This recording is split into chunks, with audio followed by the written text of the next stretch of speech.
we have seen so many times when people were dying protecting Ukrainian flags, and it sounded so crazy, but it also we realized that it is a symbol of our freedom. It's a symbol of our nation, and we know that we will protect all of that with our lives. I don't think that if you ask somebody, are you going to die protecting a flag, a person would say, yeah. But when it happens, you just cannot act differently. There's been, I guess, a sense of grim anticipation about Russia launching a new offensive to mark the one-year anniversary. NATO believes that an offensive has already begun. On the one hand, we're seeing, the estimates of Russian troops dying per day reaching, huge heights of around 800 soldiers losing their lives on the Russian side. How worried are you about the Russian offensive, and how sort of successful does it seem to be going to you so far? So we, of course, were preparing from our side, knowing that Putin will do it, and we have heard it from all the intelligences from our partners that Putin will launch a new offensive. He started doing a mobilization last year, and as of right now, these huge amounts of people are already being trained and put into the battlefield, and again used as battlefield meat, fighting for things that nobody in their sane mind would want to fight, right? So we understand that we cannot confront it with the same strategy. So this is why we are waiting for the additional weapons from our allies to come sooner rather than later. And I think everybody from Ukrainian political leadership were saying that the time is an essence right now. Putin did not have any battlefield victory since before Kherson, so it's like October, right? And early November. And so since the time, the only thing that he was doing was basically terrorist attacks on our cities with the missiles. So he needs something to show to his propaganda and to his nation, to his generals, to his allies, like why it was that, and that he's still capable of doing something. And the question is like what that should be, what this major victory for him would look like. And this is why we have to be prepared on different sides and for different strategies. We, of course, are very concerned of what he can have in his back pocket, and what are the other nasty and crazy things that could happen. However, we also know that we have made a huge progress in terms of our trainings and the amounts of weapons and supplies that we have received. So now you have your lights turned off as well. I mean, I have no idea. Yeah, sorry, there we go. Forgive me. So we learned not to be too optimistic, but we also learned to trust our army and hope for the best. I can talk to you about my day today. I woke up in the middle of the night because the air raid siren was on. We take the air raid sirens very seriously because we know that no matter how well our air defense systems work and how well they are trying to protect us, they are not 100%. And this is why we have to be very, very careful ourselves. So we went under the stairs where we usually hide during the air raid sirens. This is where we had our breakfast, and I started working there. Then we checked if we have electricity and heating and water. These are the things that you don't take for granted. As of right now, more than 50% of our energy infrastructure is destroyed by Russians. And so it is a luxury to have all three things at once. Usually you would have an electricity a couple of hours a day. But right now we are super happy because for the last 3 days we did not have any outages. Usually we have a generator that we power on, and so I'm putting my huge boots 10 times a day to go into the snow and pour diesel into the generator. And it is again like a good thing that I'm able to have it. We learn to sleep at night with all the lights on, because this is the best way to know when the electricity is on, because then you can wake up. Sometimes it's like 2 or 3 a.m. and you can do everything around the house for those times when you have the energy. You can you start your washing machines, dishwasher, everything. And these are the realities of our days. We have our backpacks prepared, and the whole family knows what we are going to do if the situation will get worse. We still have lots of bottles of water and food stored almost everywhere in the house, since the time when Russians surrounded Kiev and there was just like one entrance and exit from the city, and we were so afraid and preparing for the siege like was in Mariupol, when people were dying without the clean water. So this is the thing that that is not going easy on you, and something that you then remember for a long time. We have to take care not only about ourselves, but about so many people around, because we know that we have to survive all together. And it has been a critical point for us to act united, to help the ones who are in need and cannot provide for themselves. And this is what I think is helping our nation to stay strong even a year into the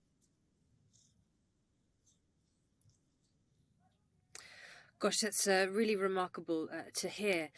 Now, in the UK, obviously, earlier this month, we had that historic visit from Volodymyr Zelensky.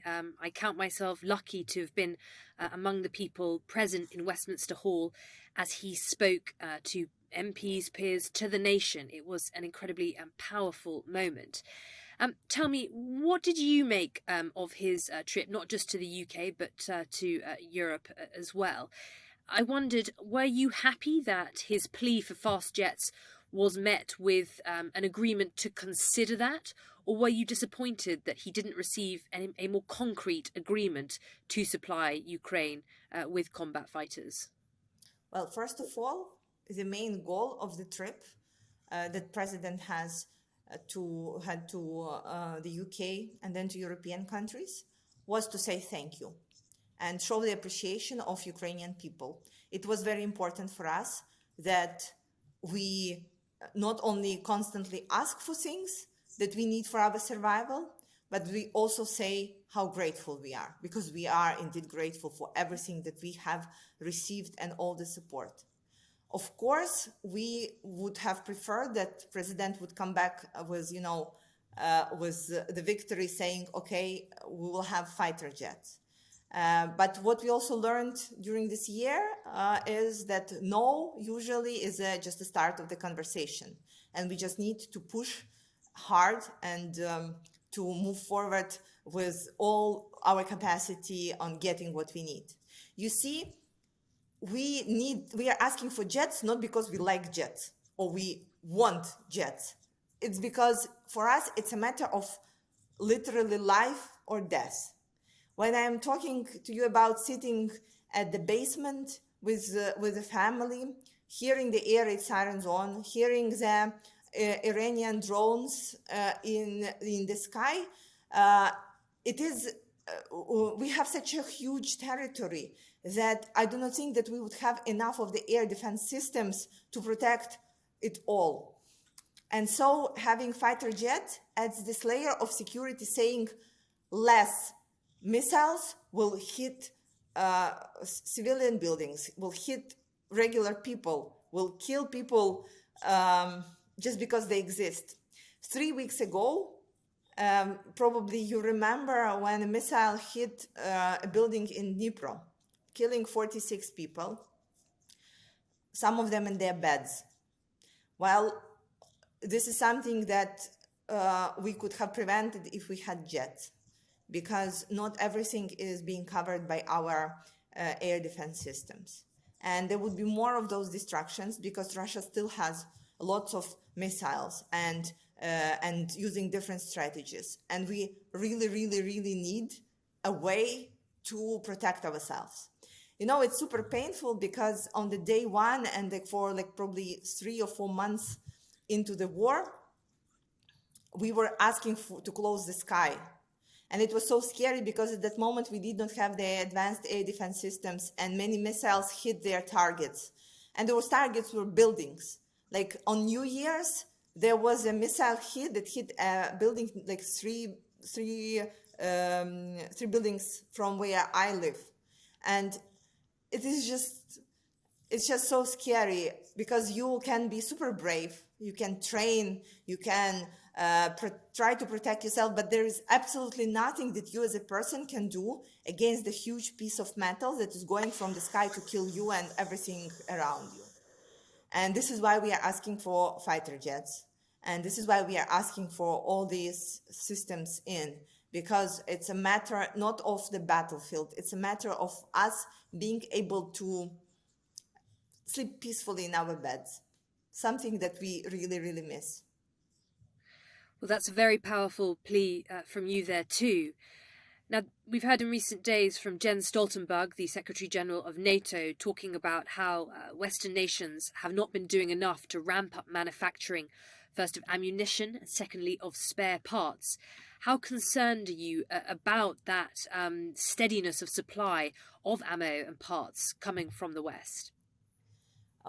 So recently at the Ramstein meeting, I think we were assured that these productions are being unwrapped and are being set into the motion. Of course, we wish that it would have happened like a year ago, because right now we would be in a totally different situation. You see, we right now are fighting in this David versus Goliath situation, and it will not change conceptually. We are a country that is much smaller than Russia. We don't have same amount of people, and we are not willing to sacrifice them as Russia does, using people as battlefield meat.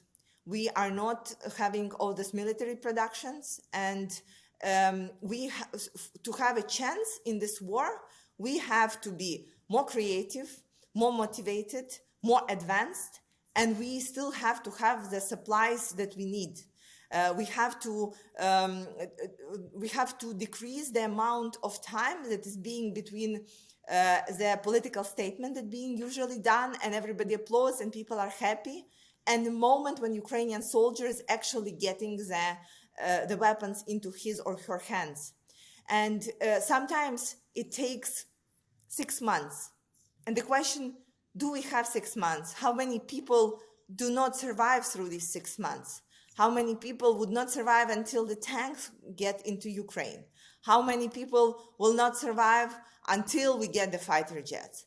And this is why everything that is happening right now, no matter how happy we are that it is moving, and the progress for this year is unbelievable. It is tremendous. It's like coming back to the story with when you hear no, it's just the start of the conversation. Just memorize, like at the very beginning, nobody believed that we will be there standing for like a week or so. And then we got the heavy weapons, then the HIMARSes, then Patriots, then tanks, and now we are talking about the fighter jets. So it's all in all like all miraculous things for us. However, when we are talking not about standing against Russia, when we are talking not against pushing Russia back, but we are talking about winning the war, ending the war.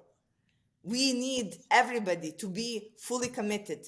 We need like all the military production to be unwrapped and fully operational, and sending weapons so we know that we will not match what Russia has and is able to use against us, but we will have a chance to say that we did everything, and this is why it is so critical. Well, that's fascinating to reflect there on how the Western NATO support for Ukraine has evolved over the past year.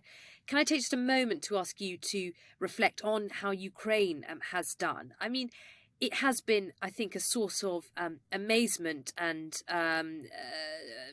admiration around the rest of the Western world, how Ukrainians have defended themselves, their morale, their absolutely heroic bravery.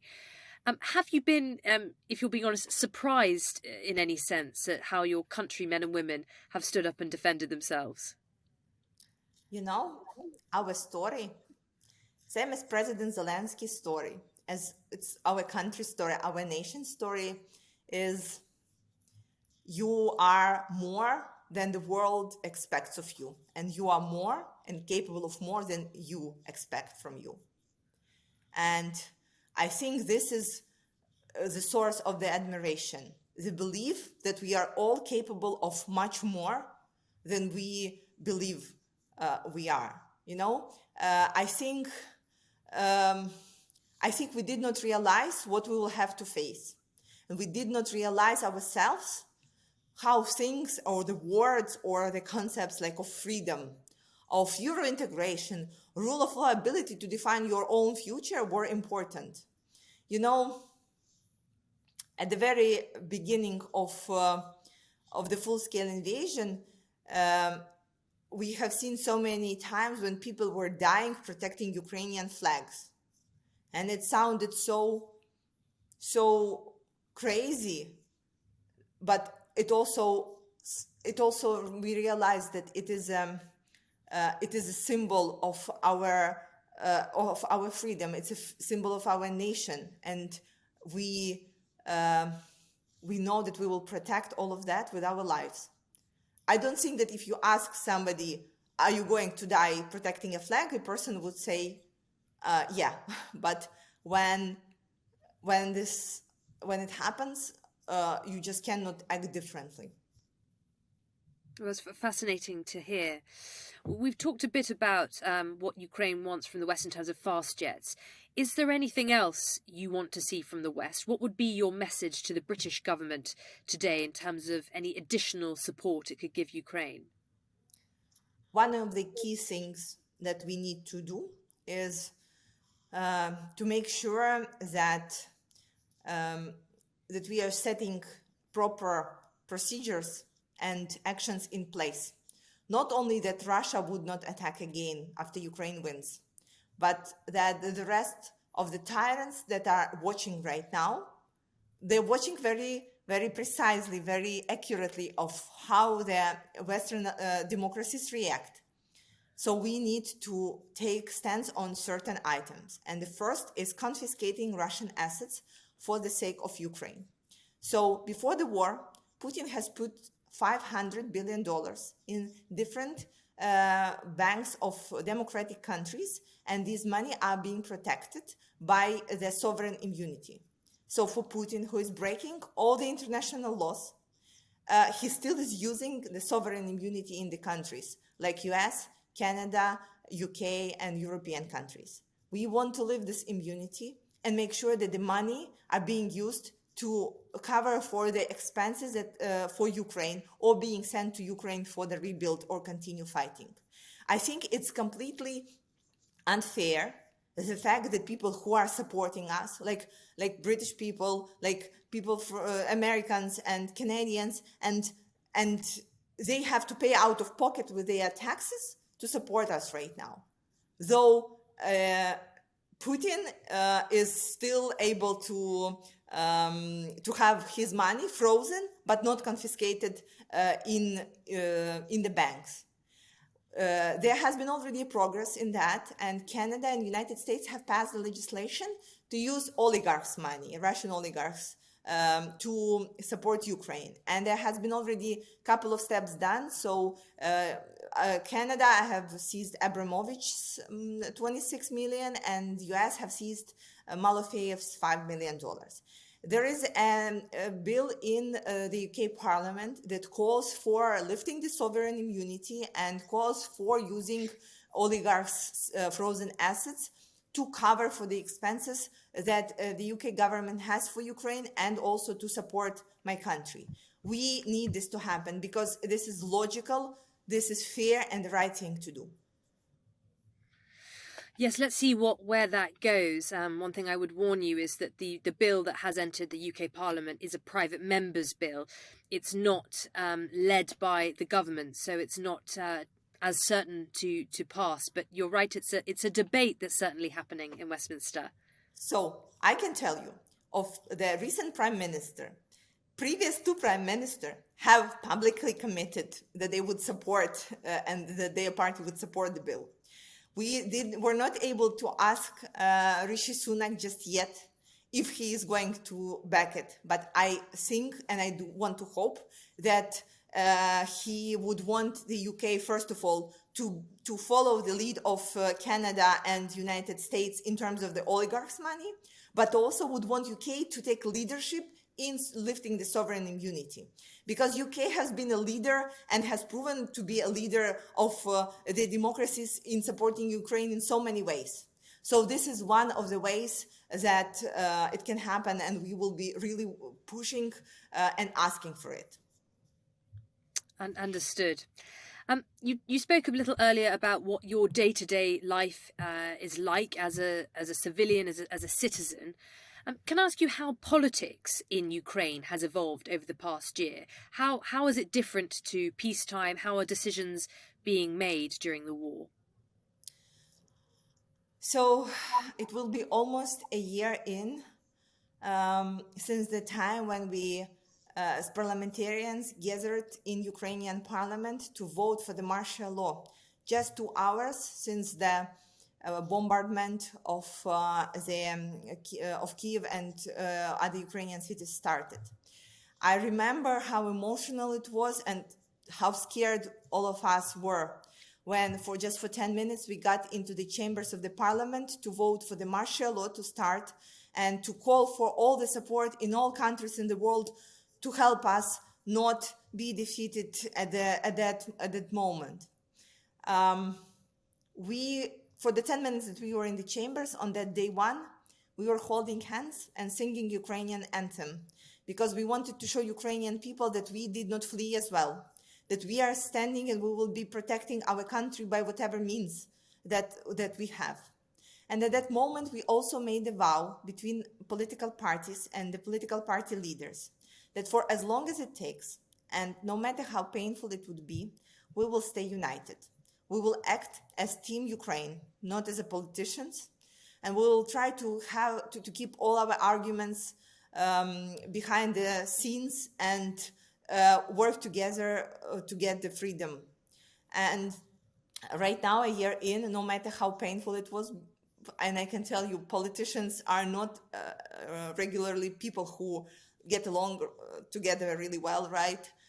We were able to work as one and pass through the parliament so many critical points, acting as a service for our army and for our military, pushing for all the necessary legislations to pass so we will get the candidacy to European Union. And then after that, we have passed all the requirements of European Commissions to confirm the candidacy status. So right now, when we had a summit, EU-Ukraine summit in Kiev, we as parliamentarians felt like students that have come to school with like really, really completed homework. And we were just like, look at us. We have done everything necessary. Well, jokes aside, for the last year, we have gathered like probably every other week. Usually in secrecy, however, in the chambers of the parliament. And we have done many strategic items, as I said, the direction to EU integration and harmonizing the legislation with EU. It's like so critical for us that we use this window of opportunity to get as close as possible into becoming a true member of European Union. The second was related, of course, to making sure that our army has everything needed.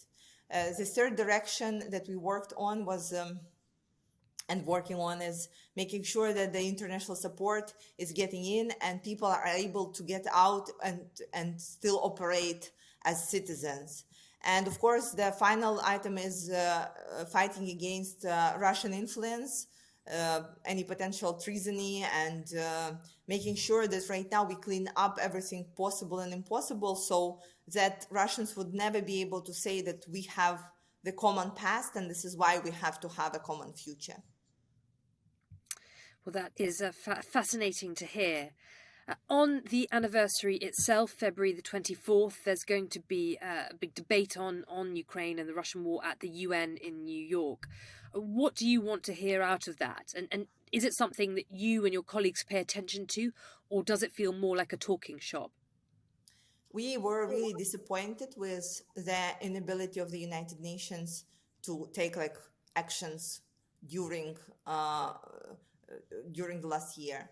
And we know that it happened because still somehow, after breaking all the laws and all the items on the UN Charter, Russia is still in the Security Council of the United Nations and blocking all the resolutions that could have helped Ukraine, but also could have helped the rest of the members of the United Nations, like the blocking of the unblocking of the grain initiative and supplying grains to the countries that rely on it. Then providing the nuclear security, so making sure that there is no fighting and no missiles flying near the nuclear stations. Many other items. I have been to New York in autumn when we launched a huge protest near the United Nations to kick Russia off the UN.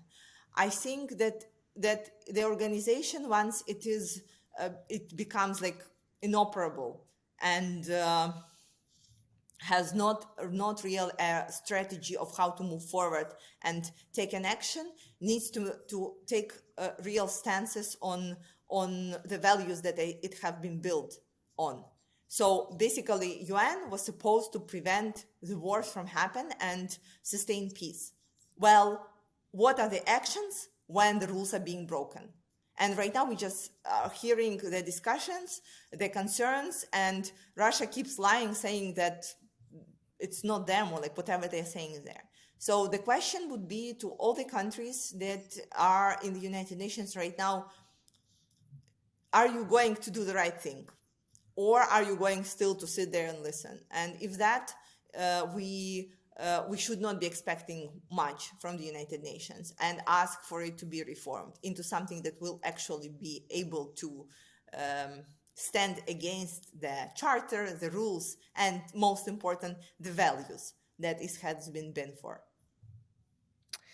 And can I tempt you to make any predictions about where you think the war is going? Do you think it will be resolved this year, or is it impossible to tell? And I guess a key question everyone in the West is looking at carefully is, will Crimea end up being some kind of bargaining chip when it enters the phase of talks? So I think, as not a military expert who can predict about the battlefield actions during the year, we still have not reached an understanding on how should the security guarantees look like and what they should be. One of the critical points for all of us in Ukraine is that we cannot have this war to go on to our children, that they will have to fight it in 10 years or 20 years. So here is the thing. We know that Putin would not live up his imperial ambitions, and not only Putin, just generally Russia. And that at some point, even imagine that today the war is over, at some point they would want to repeat it. And we have seen it everywhere, in Georgia, in Chechnya, in other places. So what is the way for us to ensure that Russia would not attack again? And that is much more important question that is without the answer right now than everything else, because it will lead to discussions about Crimea and discussions about Ukraine joining NATO and all the other ones. Because before there is a clear understanding of how the security guarantees look like, there is no other prediction, no other discussion. As of right now, we have not seen any world leader or any organization that would make a vouch for Putin, would say, okay, well, we will make sure, because they know that Putin would not keep his word. And we know that because the war in Ukraine started in 2014. And since that time, though the world was looking aside, Russia was constantly attacking us, killing Ukrainian people, but covered by the Minsk agreement saying, well, it's not us. So we know how it will be, and we are not agreeing to that. We are not going to do this, as this is just like something that we have already gone through. I think over the last year, so many people in the whole world started to see what we see in terms of Russia, in terms of having to live near Russia, having to deal with Russia, having to live as a country that Russia does not accept that can exist. And this has been a real, this is why there is a still difference between how, for example, Poland and France see Russia, because Poland knows like what Russia is, and France have never been a part of that empire. And I think, so because everybody started to see what we see, I think right now we are at the point where everybody just has to believe what we are saying in these terms. And we are saying that it will never be safe to be their neighbor. And every time somebody is talking about peace, I'm asking them a very simple question, is when are you going to yourself get on a plane that is going to Kiev, knowing that Russia, no matter how peaceful agreements would be or like whatever would be, will still have their missiles. And we know that they're capable of hitting the MH17 plane and having nobody responsible for that. So when are you going to get on a plane that is flying to Kiev? And usually we don't have an answer. So until we have those answers, I think it's impossible to say about the end of the war. It's impossible to talk about Crimea or about anything else. Well, Kira, you'll have to come back and join us as things develop and give us more of your insights. That's been fascinating to hear your take on things. Kira Rudik, MP of Ukraine, thanks for joining us. Thank you. My thanks to our producer, Louis Sykes.